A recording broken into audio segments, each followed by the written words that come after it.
మార్పు కావాలి, మార్పు కావాలి, మార్పు కావాలి, మార్పు కావాలి. విభిన్న భావజాలాలు మరియు చైతన్యవంతమైన వ్యూహాలతో కూడిన భారత రాజకీయాలలో కొంతమంది నాయకులు మార్పుకు నాంది పలుకుతారు. వారిలో సాంస్కృతిక వారసత్వం మరియు శక్తివంతమైన సామాజిక రాజకీయ మార్పులతో నిండిన తెలంగాణ ముఖ్యమంత్రి అనుముల రేవంత్ రెడ్డి ఒకరు. తెలంగాణ రాజకీయ శ్రేణిలో అగ్రశ్రేణిని చేరుకోవడం అనేది తేలిక కథ కాదు. రేవంత్ రెడ్డి చేరుకున్నారు అంటే దానికి కారణం రేవంత్ రెడ్డి యొక్క నిరంతర సాధన మరియు అచంచలమైన అంకితభావం. రేవంత్ రెడ్డి రాజకీయ ప్రయాణంలో ఆయన వివిధ రాజకీయ పార్టీల మధ్య పరివర్తన చెందారు. టీఆర్ఎస్ తో ప్రారంభించి టీడీపీలోకి వెళ్లి చివరికి కాంగ్రెస్ పార్టీలో చేరారు. తెలంగాణలోని ప్రజల జీవితాలలో గణనీయమైన మార్పు రావాలనే ఉక్కు సంకల్పంతో రేవంత్ రెడ్డి రాజకీయాల్లోకి అడుగుపెట్టారు. స్వతంత్ర అభ్యర్థిగా శాసన మండలి ఎమ్మెల్సీ సభ్యునిగా ఆయన తొలి రాజకీయ విజయం ఆరంభం మాత్రమే. గెలవగానే అధికార పక్షంలో చేరకుండా ప్రతిపక్ష తెలుగుదేశంలో చేరటం ద్వారా రేవంత్ రెడ్డి తన పోరాట స్వభావాన్ని, ప్రత్యేకతను నొక్కి చెప్పారు. కీలకమైన తెలంగాణ ఉద్యమ సమయంలో ఈ నిబద్ధత ప్రజల మనసులో ప్రతిధ్వనించింది. ప్రతిపక్షంలో చేరాలని రేవంత్ రెడ్డి తీసుకున్న నిర్ణయం ప్రత్యేకించి తెలంగాణ ఉద్యమంలో సున్నితమైన సమయంలో ఓటర్ల ఆకాంక్షలతో తనకు తానుగా విభేదించుకోవడానికి మరియు అనుసంధానించడానికి ఒక గణనతో కూడిన ఎత్తుగడ. అతను 2018 అసెంబ్లీ ఎన్నికలలో గణనీయమైన సవాలును ఎదుర్కొన్నారు. టీఆర్ఎస్ కు ప్రజల బలమైన మద్దతు ఉన్న సమయంలో తెలంగాణ అసెంబ్లీలో తన స్థానాన్ని కోల్పోయారు.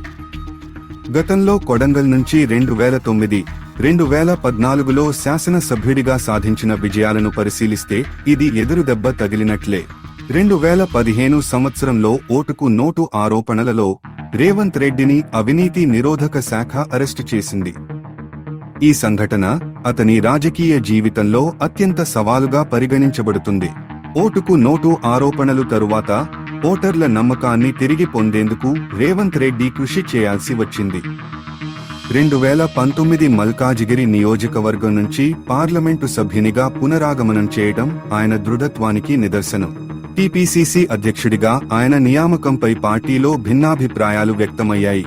కొందరు ఆయనను బయటి వ్యక్తిగా భావిస్తే మరికొందరు తెలంగాణలో కాంగ్రెస్ పార్టీ అవకాశాలను పునరుద్ధరించడంలో కీలకంగా భావించారు.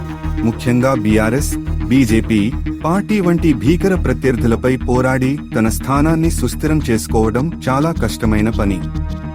ముఖ్యంగా 2023 సంవత్సరంలో జరిగిన శాసనసభ ఎన్నికలలో ఒక్క రేవంత్ రెడ్డి తప్పితే తెలంగాణ రాష్ట్రంలో ఎవరు కాంగ్రెస్ పార్టీ అధికారంలోకి వస్తుందని నమ్మలేదంటే అతిశయోక్తి కాదు. రేవంత్ రెడ్డి తన పబ్లిక్ ఇమేజ్ పై నిరంతరం పని చేయాల్సి వచ్చింది. ప్రత్యేకించి ప్రజల మద్దతుతో అతను 2023 శాసనసభ ఎన్నికలలో విజయం సాధించిన తరువాత రైట్ వింగ్ సంస్థలతో సంబంధాలు ఉన్నాయని స్వపక్షంలో ప్రత్యర్థులు ఆరోపణలు చేసిన తరువాత అతను ముఖ్యమంత్రి అవ్వకుండా ప్రతిపక్షంలో కాకుండా స్వపక్షంలో ఎక్కువ ప్రయత్నం జరగటం విశేషం. సంక్షేమ పథకాల పట్ల అంతగా ఆసక్తి చూపని మధ్యతరగతి మరియు సమాజంలోని వివిధ వర్గాలను ఆకట్టుకునే సవాలు ముఖ్యమైనది. రాబోయే పార్లమెంట్ ఎన్నికలలో తమ ఓట్లను గెలవడానికి రేవంత్ రెడ్డి ఈ జనాభాకు అనుగుణంగా విధానాలను రూపొందించాలి. అందులో సాఫ్ట్వేర్ రంగంలో ఉద్యోగ కల్పన అందరూ ఎదురు చూస్తున్న ఒక అంశం. ముఖ్యమంత్రిగా తెలంగాణ ప్రాంతంలో ప్రజాదరణ పొందుతున్న రేవంత్ రెడ్డికి ప్రధాని నరేంద్ర మోడీ వంటి జాతీయ నాయకులకు వ్యతిరేకంగా తనను తాను నిలబెట్టుకోవడం పెద్ద సవాలుగా ఉంది. నాయకత్వానికి రేవంత్ రెడ్డి యొక్క రాజకీయ పథం విశ్వాసపాత్రమైన సేవ యొక్క సారాంశాన్ని మరియు అందరినీ కలుపుకుని పోయే వినూత్నమైన నాయకత్వ శైలిని ప్రతిబింబిస్తుంది. అతని కథ భారత రాజకీయ చరిత్రలో ఒక శక్తివంతమైన అధ్యాయం. రేవంత్ రెడ్డి ప్రయాణం ప్రస్తుత తరానికి స్పష్టమైన సందేశం. విజయం అప్రయత్నంగా లభించదు. దీనికి స్పష్టమైన దృష్టి, వ్యూహాత్మక ప్రణాళిక మరియు దృఢమైన స్ఫూర్తి అవసరం. ఎవరు ముఖ్యమంత్రి ఊరికే కారు.